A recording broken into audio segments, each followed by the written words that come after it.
Investimenti tra edilizia scolastica e imprese, quasi 130 milioni di euro dagli assessori all'istruzione e alle attività produttive. I dettagli e gli interventi di Turano e di Tamaio. Giuliana Miccichè. Perché la legge regionale del 2021 Edilizia scolastica e imprese. Il governo regionale ha predisposto contributi e agevolazioni per favorire gli investimenti nelle infrastrutture didattiche e nelle attività produttive.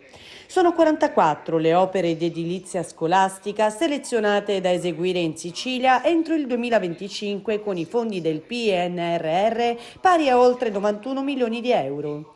La Regione Siciliana ha presentato al Ministero dell'Istruzione l'elenco degli interventi coerenti con le finalità e gli obiettivi del Piano Nazionale di Ripresa e Resilienza e in linea con quanto richiesto dal Piano di Sicurezza e Riqualificazione dell'edilizia scolastica. L'assessore regionale all'istruzione, Mimmo Turano, spiega. Il monitoraggio dell'assessorato ha preso in esame 78 progetti riguardanti le scuole siciliane e 44 di essi presentano i requisiti previsti dal PNRR e sono cantierabili. Gli interventi riguardano 6 province della Sicilia e interessano scuole elementari, medie, istituti comprensivi di pertinenza dei comuni e istituti superiori delle province. Nel dettaglio, nella provincia di Agrigento si contano 2 progetti, uno nel comune di Raffadali e uno a Santa Elisabetta.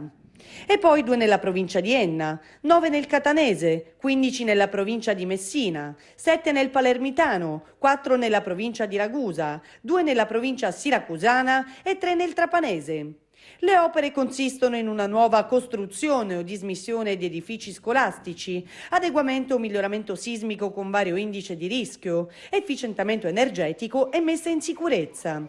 I progetti dovranno garantire il rispetto del cronoprogramma, quindi i lavori dovranno essere aggiudicati entro il 15 settembre 2023, avviati entro il 30 novembre 2023 e dovranno concludersi entro il 31 dicembre 2025.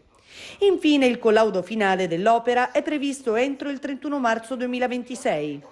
Nel frattempo, sul versante delle imprese, è stata ampliata la fascia d'età dei soggetti ammessi ai contributi dell'avviso Ripresa Sicilia, la misura di sostegno alla competitività delle imprese dell'isola promossa dal governo Schifani. Adesso l'ammissione ai benefici è estesa dai 18 fino ai 46 anni e per le donne nessun limite di età. Ripresa Sicilia ha una dotazione finanziaria complessiva di 36 milioni, frutto di risorse europee. I beneficiari dei finanziamenti sono le piccole e medie imprese in forma singola o associata.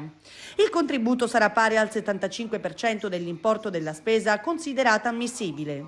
Le agevolazioni previste saranno erogate sotto forma di finanziamento agevolato a tasso zero e contributo a fondo perduto, rispettivamente pari al 40% per le piccole e 30% per le medie imprese.